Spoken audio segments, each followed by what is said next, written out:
it is possible to have a period of truce. It is possible to have what would be called in modern parlance peaceful coexistence. But that peaceful coexistence is a tactical ploy and not a permanent solution.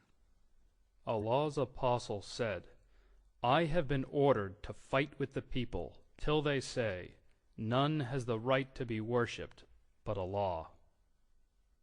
If we consider that if only we changed our policies toward Israel, and if only we changed our policies toward Iraq, or changed our policies toward something else, if only we hadn't taken out the Mossadegh regime in Iran in 1953, and other things people have said to me, these ideas are ridiculous.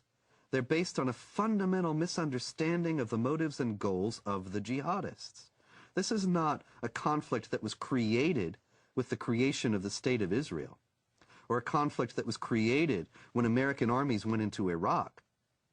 The global jihad has gone on without interruption, without significant interruption, since the 7th century. And it only declined in force and activity at periods when the Islamic world was too weak to prosecute it.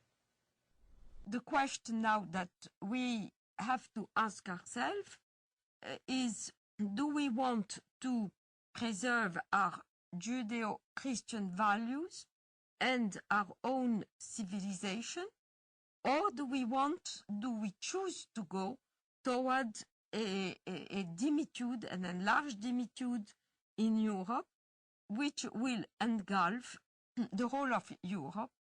Maybe not America, but America will be isolated because it will have to deal in geopolitics with the Islamized demi-Europe.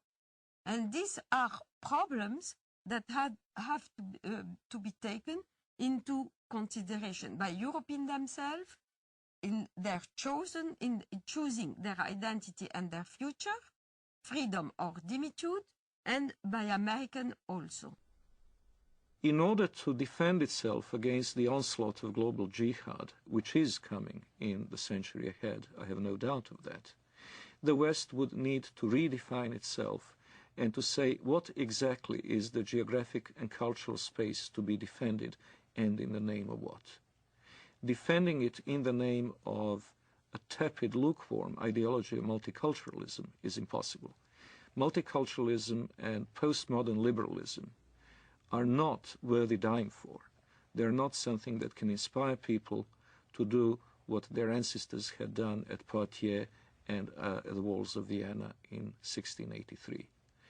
What global jihad has on its side is simple-minded commitment of millions of people to not only spread the faith, but also better themselves at the expense of the infidel, in the first instance through immigration, and later on, if necessary, by other means. What the West needs to understand about Islam is that Islam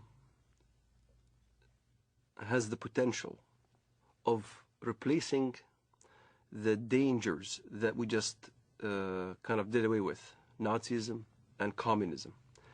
Like Nazism and like communism, Islamism, the end justifies the means.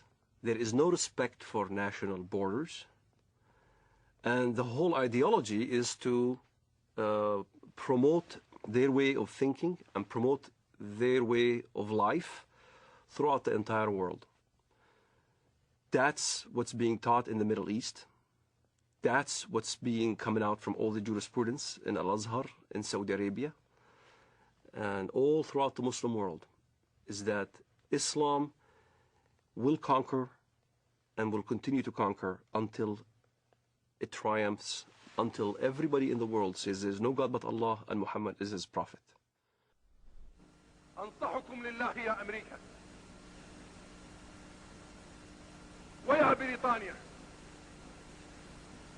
ويا أنتم من قال الله في حقكم قد غضب الله عليكم اليهود يا أبناء القردة والخنازير يا من لا تكون فتنة في الأرض إلا وأنتم عود ثقابها كلما أوقدوا نارا للفتنة أطفأها الله.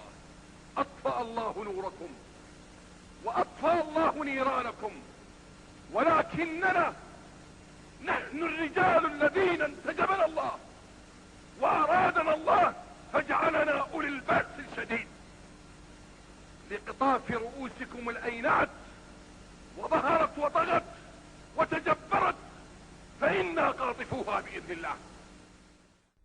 The peculiarity of Islam has to be faced, and it has to be faced frankly and openly. Unlike others, and I am again saying this in the full knowledge that it will offend some Western ears, unlike the Hindus, unlike the Confucians, unlike the animists of sub-Saharan Africa, the Muslims have inherent tendency to expand and to convert the rest of the world not only to their religion, but to their outlook and to their legal and moral system.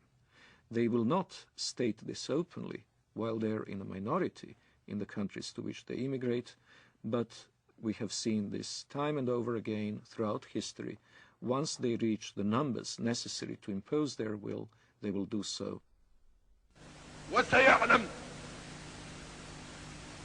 والله لا أريد أذكر اسمه في هذا المنبر، الأمريكان ورئيسهم والبريطانيين ومن والاهم والصهاينة ربيبة ومصنع الكيان.